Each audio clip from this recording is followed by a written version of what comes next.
Politik identitas Secara was-was politik identitas apakah politik identitas masih relevan dalam kampanye pemilu 2020? Hal tersebut disampaikan dalam kampanye secara was-was politik identitas. Waspada politik identitas. Politik identitas dibilang bahaya, tapi masih dipakai. Kenapa? Bagaimana pendapat mahasiswa tentang politik identitas? Tahu nggak sih politik identitas itu apa?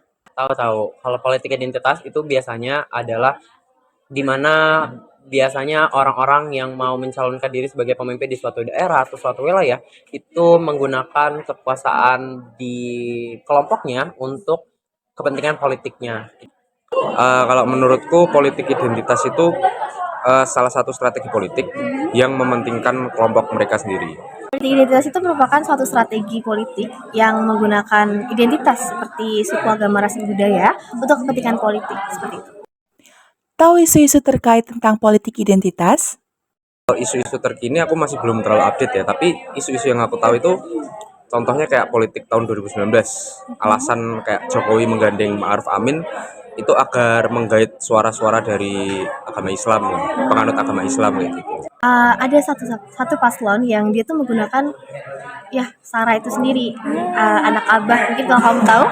Nah, menurut aku ketika agama itu digunakan di dalam suatu kepentingan politik itu bakal berdampak luas banget, dan buktinya dengan adanya propaganda politik, propaganda agama itu juga yang mempengaruhi kampanye dari pemilu kemarin. Mungkin yang kemarin udah sempat lewat itu. Kalau misalnya teman-teman tahu pemilu 2024 ada title anak Abah, kayak untuk pasangan calon nomor urut 1 Anies Baswedan itu kan biasa dipanggil sebagai Abah kan. Anak Abah itu salah satu bentuk dari politik identitas yang pastinya itu sebenarnya udah dilarang teman-teman sama KPU. KPU itu udah melarang adanya politik identitas sebenarnya. Tapi masih ada aja netizen atau pendukung-pendukungnya yang melakukan politik identitas, kayak itu salah satunya anak Abah. Terus juga dari pasangan nomor urut 3 itu ada bilang kalau misalnya mereka lebih pro santri gitu. Bahaya nggak sih politik identitas itu?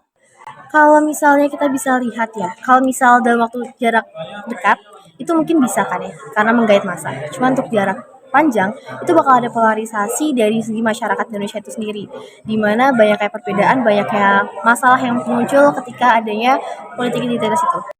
Oke, kalau misalnya emang dilakukan secara terus-menerus politik identitas itu bisa dianggap sebagai berbahaya kalau misalnya nanti ada bentrokan antara kelompok yang satu dengan yang lainnya. Kayak misalnya yang tadi ku jelaskan soal anak Abah dan juga pro santri. Kalau misalnya itu nanti ada pemberontakan dari non muslim terhadap yang pro santri yang muslim kayak gitu, itu tuh bakal jadi bentrokan yang cukup besar karena itu mencakup agama yang jadi mayoritas gitu di negara kita. Jadi cukup berbahaya sih kalau memang nanti skalanya luas lah se Indonesia gitu. Politik identitas itu bisa berbahaya kalau misal kepentingan kelompok itu saling bertentangan dan melupakan kepentingan bersama. Nah, biar makin jelas, yuk simak penjelasannya. Politik identitas adalah istilah yang mengacu pada praktik politik yang berfokus pada identitas kelompok, seperti ras, agama, jenis kelamin, orientasi seksual, dan lain-lain. Tujuannya adalah untuk memperoleh dukungan suara. Hal inilah yang akhirnya membuat politik identitas terkadang dimanfaatkan pihak-pihak tertentu untuk menjatuhkan lawan politiknya. Hal ini bisa membahayakan, apalagi jika politik identitas digunakan secara berlebihan. Apa saja sih hal yang membahayakan itu? Di antaranya adalah radikalisasi, eksploitasi politik, kebijakan yang tidak inklusif dan tidak adil bagi kelompok lain, serta diskriminasi dan perpecahan antar kelompok. Lalu, bagaimana cara politisi bisa mendapat dukungan dengan modal identitas? Pada dasarnya, kita sebagai manusia adalah makhluk sosial dan suka berkelompok atau menjadi bagian dari suatu kelompok. Dengan begitu, kita akan merasa terhubung dan bersimpati satu sama lain. Ketika seorang politisi mengklaim dirinya dengan suatu identitas kelompok, maka anggota kelompok tersebut akan menganggap politisi tersebut menjadi bagian dari kelompoknya. Dari hal tersebut, timbul rasa loyalitas dan kesediaan untuk memberikan dukungan, terutama dalam bentuk suara. Karena itu, menjadi masuk akal jika para politisi mencari dukungan dengan mengasosiasikan diri dengan identitas tertentu. Lalu, apakah ada sanksi untuk menangani kasus politik identitas? Undang-Undang Pemilu dengan jelas melarang penggunaan unsur SARA maupun menghasut dan mengadu domba dalam berkampanye.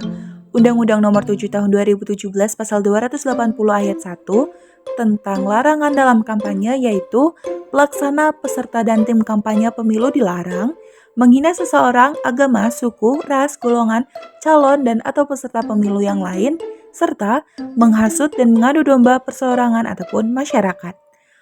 Namun, pada pasal-pasal tindak pidana pemilu, belum ada yang bisa digunakan untuk menangani kasus penggunaan isu politik identitas.